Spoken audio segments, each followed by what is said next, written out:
दोस्तों, आज हम समझेंगे कि औद्योगिक क्रांति शुरू होने से पहले दुनिया कैसी थी। उस समय न कारखाने थे, न मशीनें और न बड़े पैमाने पर उत्पादन होता था। लोग अपने घरों में छोटे छोटे औजारों से हाथ से काम करते थे, यानी कपड़ा, धागा, सामान सब कुछ घरों में ही होता था। अंग्रेज और यूरोप के कई देशों में फैक्ट्रियां शुरू होने से पहले बाजार की जरूरत बढ़ने लगी थी।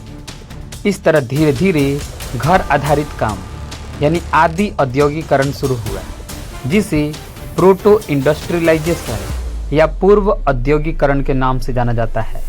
जब कारखानों से पहले छोटे छोटे घरों में उत्पादन होने लगा था, ग्रामीण परिवार और घरों में चलने वाला काम, उस जमाने में यूरोप के गांव में रहने वाले किसान परिवार खेती के अलावा घर पर भी काम करते थे। खेती के मौसम के बाहर जब खेतों में काम कम हो जाता तो वे ऊन काटना, धागा बनाना और कपड़ा तैयार करने में लग जाते थे। कई व्यापारी गांव में आकर किसानों से धागा, ऊन और तैयार कपड़ा खरीदते थे, यानी किसान खेती भी करते थे और साथ में यह कुटीर उद्योग भी चलाते थे। इससे उनकी आमदनी बढ़ती थी और पूरा परिवार काम में हाथ बटाता था। चित्र में आप देख सकते हैं, पूरा परिवार चरखे पर धागा काटने में लगा है। और ध्यान दीजिए, कई बार गांव का सिर्फ एक ही चरखा पूरे परिवार को काम दे देता था। गांव शहर का जुड़ना और नए व्यवसाय आदि औद्योगिक उत्पादन बढ़ने से गांव और शहर के बीच मजबूत संबंध बनने लगे।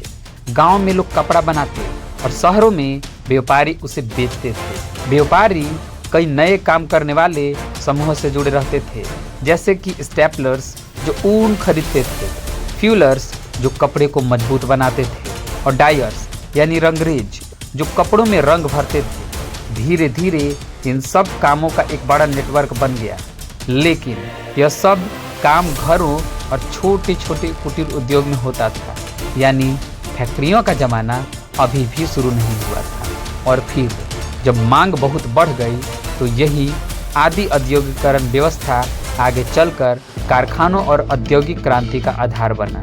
शुरुआती कारखाने इंग्लैंड में सबसे पहले 1730 के दशक में कारखाने खुले, लेकिन उनकी संख्या धीरे धीरे बढ़ी। वास्तविक बढ़ोतरी 18वीं सदी के अंत में हुई। सबसे पहले जो उद्योग तेजी से बढ़ा वह था कपास उद्योग। 19वीं सदी की शुरुआत तक कपास का उद्योग बहुत तेजी से फैल चुका था। कपास की मांगे क्यों बढ़ी? 1760 के ब्रिटेन अपने कपास उद्योग की जरूरतें पूरी करने के लिए 25 लाख पाउंड कच्चा कपास मांगता था, लेकिन सिर्फ 60 से 70 साल बाद यह संख्या बढ़कर 220 लाख पाउंड तक पहुंच गई। ये बढ़ती हुई मांग बताती है कि कपास का उत्पादन कितनी तेजी से बढ़ रहा था, और इसी बढ़ती मांग ने कारखानों की संख्या को तेजी से बढ़ाया। नई मशीनें और नई प्रक्रियाएं 18वीं सदी के अंत तक कई नई मशीन बन चुकी थी। कर्डिंग मशीन, ऐंठन मशीन, करघा और स्पाइनिंग मशीन। इन मशीनों ने धागा और कपड़ा बनाने की गति बहुत बढ़ा दी। पहले जहां एक मजदूर थोड़ा सा काम करता था, अब मशीनें कई मजदूर के बराबर काम करने लगी। इससे उत्पादन का तरीका पूरी तरह बदल गया। घर में छोटे छोटे काम करने से अब काम की जरूरतें पूरी नहीं हो पा रही थी। मशीनें बड़ी थी, मशीनें तेज थी और उन्हें चलाने के लिए ज्यादा जगह चाहिए थी। इसलिए उत्पादन घरों से बाहर निकलकर बड़े कारखानों में होने लगा। इन कारखानों में सैकड़ों मजदूर काम करने लगे। काम बटा हुआ था, किसी को धागा तैयार करना, किसी को कपड़ा बुनना और किसी को माल की गुणवत्ता देखना। नई समस्याएं, कारखानों में उत्पादन तेज था, लेकिन इसके साथ कई समस्याएं भी आई।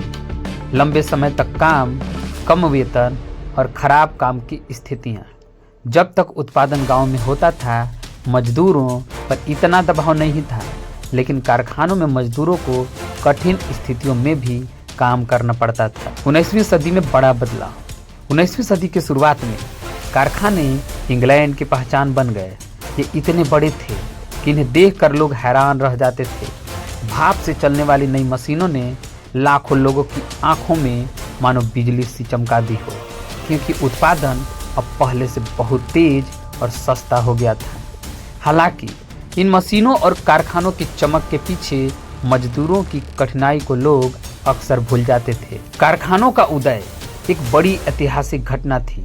इसने न सिर्फ उत्पादन का तरीका बदला, बल्कि लोगों की जिंदगी और काम करने का तरीका भी बदल दिया।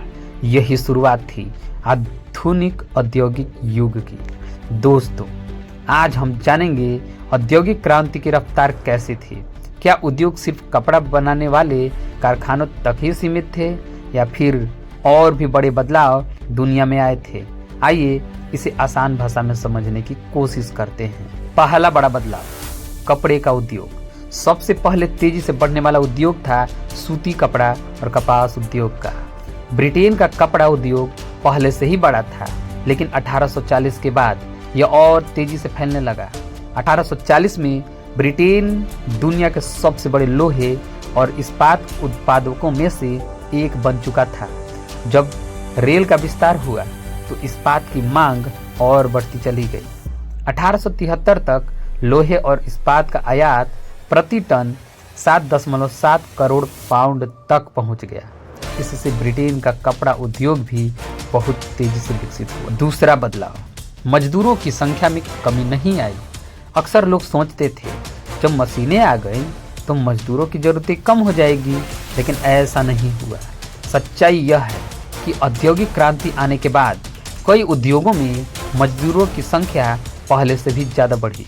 मशीनें तेज थी, लेकिन उन्हें चलाने और उनकी देखभाल करने के लिए बहुत से मजदूरों की जरूरत पड़ती थी। तीसरा बदलाव, परंपरागत उद्योग पर असर। परंपरागत उद्योग जैसे हाथ से चलने वाले करघे धीरे धीरे अपनी चमक खोने लगे। मशीनें काम को तेज और सस्ता बनाने में लगी। इसका असर कारीगरों, बुनकरों और छोटे उत्पादक करने वाले परिवारों पर पड़ा। वो मशीनें वाली फैक्ट्रियों से मुकाबला नहीं कर पाए। कई कारीगरों की रोजी रोटी प्रभावित हुई। चौथा बदलाव, नई तकनीक का प्रभाव। औद्योगिक दुनिया में भाप के इंजन ने सबसे बड़ा बदलाव लाया। कल्पना कीजिए, पहले काम हाथों से होता था, अब वही काम मशीनें बिजली की गति से कर रही थी। 1848 से 1871 के बीच भाप के इंजन वाली मशीनें तेजी से बढ़ी। इससे बड़े पैमाने पर उत्पादन संभव हुआ। हालांकि उद्योगों में मजदूरों की संख्या कम नहीं हुई, बल्कि कई जगहों पर बढ़ भी गई। मजदूरों का जीवन। मशीनें बड़ी थी, फैक्ट्रियां शोर से भरी थी और मजदूरों को लंबे समय तक काम करना पड़ता था। यानी उद्योग बढ़ रहे थे, लेकिन मजदूरों की समस्याएं भी उतनी ही बढ़ती जा रही थी। इतिहासकार बताते हैं कि 19वीं सदी के मध्य तक सबसे महत्वपूर्ण मजदूर वे थे जो मशीनों को ठीक कर सकें, उन्हें चला सकें और उनका सही उपयोग कर सकें। इन्हें तकनीकी मजदूर या विशेषकर मजदूर कहा जाता था। इनकी अहमियत बहुत बड़ी हुई थी। तो दोस्तों, औद्योगिक परिवर्तन सिर्फ कारखानों की संख्या बढ़ने का नाम नहीं था। यह एक ऐसा बड़ा बदलाव था जिसमें उद्योग बढ़े, रेल लाइनें बढ़ी और रेल भी बढ़ा, इस्पात और लोहे का उत्पादन भी बढ़ा, मशीनों की ताकत बढ़ी, लेकिन मजदूरों की चुनौतियां कम नहीं हुई। यानी औद्योगिक क्रांति ने दुनिया की दिशा बदल दी। इंग्लैंड में मजदूरों की कमी नहीं थी। गरीब किसान और बेरोजगार लोग बड़ी संख्या में गांव छोड़कर शहरों की ओर आ रहे थे, क्योंकि शहरों में कारखाने तेजी से खुल रहे थे और वहां काम मिलने की उम्मीदें ज्यादा थी। लेकिन एक बात समस्या बनती थी, काम बहुत था पर मजदूरों की तनख्वाह बहुत कम थी। इसलिए उद्योगपति मजदूरों को सस्ता कामगार मानकर उनका खूब इस्तेमाल करते थे। मौसम के हिसाब से बदलते काम। किसान परिवारों के लिए मौसम बहुत मायने रखते थे। बुआई और कटाई के समय खेती में मजदूरों की जरूरतें बढ़ जाती थी, लेकिन बाकी समय खेतों में काम कम होता था। इस खाली समय में वही लोग फैक्ट्रियों में काम करने पहुंच जाते थे। इस वजह से कारखानों में कभी बहुत भीड़ होती तो कभी मजदूरों की कमी, कम मजदूरी और खराब हालात।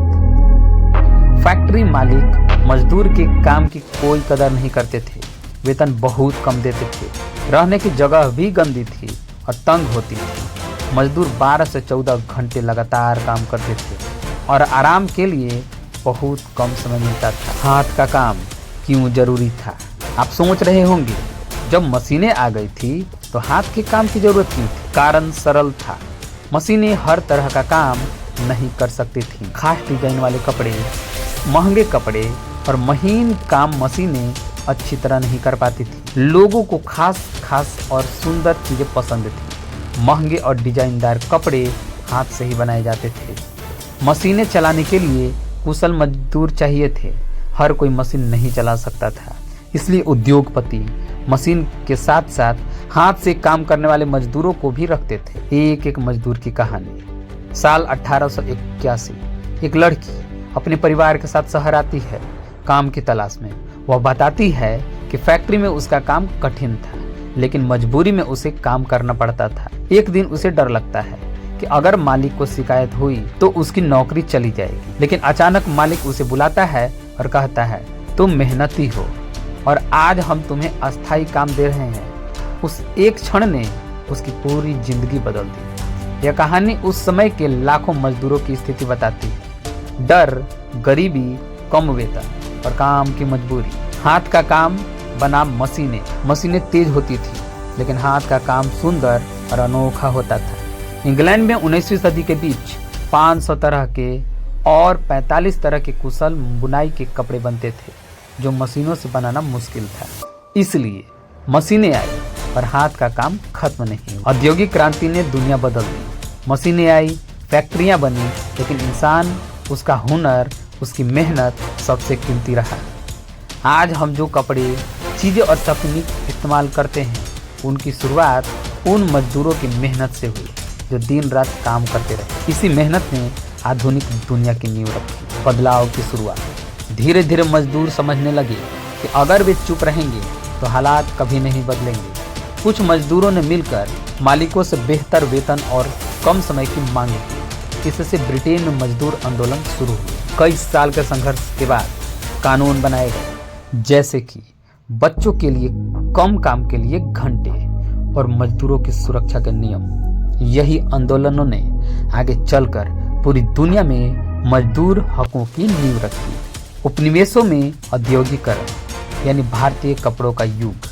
जब दुनिया मशीनों की ओर बढ़ रही थी, भारत के पास एक ताकत थी, उसका कपड़ा। मुलायम सूती कपड़ा, शानदार रेशमी कपड़ा, ऐसा कि दुनिया भी इसके दीवानी थी। लेकिन धीरे धीरे सब कुछ बदलने लगा। क्यों? आज हम समझेंगे। उपनिवेशों में औद्योगिकरण की असली कहानी। भारत का कपड़ा की दुनिया पहली पसंद। मशीनों के आने से पहले भारत का कपड़ा पूरे दुनिया के बाजार में नंबर 1 बन गया। हमारे यहाँ के रेशमी और सूती कपड़ा इतना बढ़िया होता था कि एशिया, अफ्रीका और यूरोप के कई देशों में इसकी भारी मांग बढ़ रही थी। भारत के कपड़े की खास बात थी, कपड़ा हल्का होता था, चमकदार होता था और टिकाऊ भी होता था। इसलिए दुनिया का अंतर्राष्ट्रीय व्यापार भारत के कपड़ों के बिना अधूरा था। भारतीय व्यापारियों की ताकत। भारतीय व्यापारी उस समय बहुत ही मजबूत व्यापारिक नेटवर्क चला रहे थे। जानते हैं यह नेटवर्क कितना बड़ा था? भारत, फारस, अरब, अफ्रीका, दक्षिण पूर्व एशिया, हर जगह भारत का कपड़ा पहुंचता था। काठियावाड़, कच्छ और गुजरात जैसे व्यापारिक इलाके देश के सबसे अमीर क्षेत्रों में गिने जाते थे। इन जगहों के व्यापारी अरब देशों के व्यापार में भी जुड़े हुए थे। 1750 के बाद क्या हुआ? 1750 के आसपास हालात बदलने लगे। भारत के व्यापारिक नेटवर्क पर यूरोपीय शक्तियों का असर बढ़ता गया। यूरोप में नए मशीन वाले कपड़ा मिल बन रहे थे। ब्रिटिश व्यापारी व्यापार कर कब्जा करने लगे। धीरे धीरे भारतीय बुनकरों और व्यापारियों को टक्कर मिलने लगी थी। भारत का कपड़ा बाजार, जो पूरी दुनिया पर राज करता था, अब कमजोर होने लगा। यूरोप और भारत का संघर्ष। यूरोप भारत से सस्ता बढ़िया कपड़ा खरीदता था, पर जैसे ही उन्होंने मशीनें लगा ली, उनका अपना कपड़ा सस्ता होने लगा। इससे भारतीय कपड़ा व्यापार पर 2 तरह का दबाव आया। पहला, भारतीय कपड़ा महंगा होने लगा। यूरोपीय मिलों ने अपने कपड़े एशिया और अफ्रीका में बेचना शुरू कर दिया। अब दुनिया धीरे धीरे यूरोपियन कपड़े की तरफ मुड़ने लगी थी। बंगाल की गिरती अर्थव्यवस्था। मुगल काल में बंगाल कपड़ा व्यापार का सबसे चमकता हुआ केंद्र हुआ करता था, लेकिन अंग्रेजों के बढ़ते नियंत्रण के बाद बंगाल का व्यापार कमजोर होता गया। बंगाल के बुनकरों को कम दाम पर कपड़ा बेचने के लिए मजबूर किया गया। 1740 से 1770 तक 1740 के दशक में भारत का कपड़ा व्यापार 1.6 करोड़ रुपए से गिरकर सिर्फ 30 लाख रुपए रह गए, यानी भारत की ताकत लगभग खत्म होने लगी। इसी समय दुनिया ने भारत के कपड़ा साम्राज्य के टूटने की शुरुआत देखी थी। क्या बदला? यूरोपीय कंपनियों ने भारत पर व्यापार करके भारत के सारे रास्तों को कंट्रोल कर लिया। अब भारत के कच्चा कपास यूरोप जाता था, वहां मशीनों से कपड़ा बनकर आता था और फिर वही कपड़ा भारत में ऊंचे दामों पर बेचा जाता था। भारत के बुनकर जो कभी दुनिया की शान हुआ करते थे, अब बेरोजगार होने लगे। उपनिवेशों में औद्योगिकरण भारत की ताकत को कमजोर करने की सबसे बड़ी वजह बना। कभी दुनिया के बाजार पर राज करने वाला भारतीय कपड़ा धीरे धीरे यूरोपीय मिलों के आगे हार गया। इस कहानी से हमें यह समझ आता है कि औद्योगिकरण सिर्फ मशीनों से नहीं बदलता, यह देशों की अर्थव्यवस्था और लोगों का जीवन भी बदल देता है। अंग्रेजों का नियंत्रण और बुनकरों की मुश्किलें। 1760 के आसपास ईस्ट इंडिया कंपनी ने भारत के व्यापार पर पूरी पकड़ बना ली थी। उनका पहला निशाना था भारतीय कपड़ा, उसे बनाने वाले बुनकर। कंपनी चाहती थी कि हिंदुस्तानी कपड़ा केवल उन्हीं को बेचा जाए।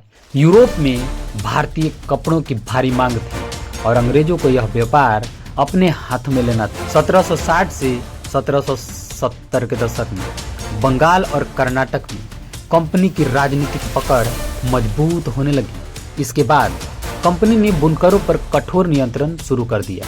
बुनकरों को मजबूर किया गया कि वे अपना कपड़ा केवल कंपनी को ही बेचेंगे, दूसरे स्थानीय व्यापारियों को नहीं। अगर कोई व्यापारी कंपनी से बाहर कपड़ा खरीदने की कोशिश करता है तो उस पर भारी कर लगाया जाएगा। इससे बुनकरों के पुराने ग्राहक धीरे धीरे खत्म हो गए। कंपनी की दादागिरी। कंपनी ने बुनकरों को 2 बड़े तरीकों से बांध लिया। नंबर 1, दाम तय करने की हक कंपनी के पास। कंपनी बुनकर को बहुत कम दाम पर कपड़ा देने के लिए मजबूर करती थी। कई बार बुनकरों को कपड़ा सप्लाई करने से पहले ही अग्रिम पैसा दे दिया जाता था। बाहरी लोगों को लगता था कि यह मदद है, लेकिन यह असल में बुनकरों को कंपनी के जाल में फंसाने का एक तरीका था। बुनकर किसी और व्यापारी को कपड़ा बेच भी नहीं सकते थे। दूसरे खरीदारों से संबंध खत्म कर लिए गए। जो बाहर के व्यापारी बुनकरों से कपड़ा खरीदते थे, कंपनी ने उनकी पहुंच रोक दी, यानी बुनकरों को कोई दूसरा ग्राहक मिलता ही नहीं था। उन्हें कंपनी जो दाम तय करे उसी पर बेचना पड़ता था। कैसे टूटने लगा बुनकरों का आर्थिक आधार। समस्या इससे भी आगे बढ़ी। माल की कीमतें बढ़ रही थी, लेकिन बुनकरों को मिलने वाली मजदूरी नहीं बढ़ी। जीवन कठिन होता गया। बहुत से बुनकर अपनी जमीन बेचने लगे ताकि कंपनी को समय पर कपड़ा दे सके। कई बुनकर कर्ज में डूब गए और कुछ ने तो अपना पेशा ही छोड़ दिया। बुनकरों के जीवन में डर और असुरक्षा। कंपनी की नीति इतनी कठोर थी कि अगर कोई बुनकर कपड़ा समय पर न दे पाए तो उसके घर पर ही सिपाही भेज दिए जाते थे। कई बार बुनकरों को पीटा जाता, उनकी संपत्ति जब्त कर ली जाती थी। पुरानी सुरक्षा, पुरानी प्रतिष्ठा सब खत्म हो गई। बुनकर सिर्फ कंपनी के आदेशों के गुलाम बनकर रह गए। नए गुमास्ता और बुनकरों का संघर्ष। कंपनी ने गुमास्ता नाम के नए अफसर भेजे जिनका काम था बुनकरों पर सख्त निगरानी रखना।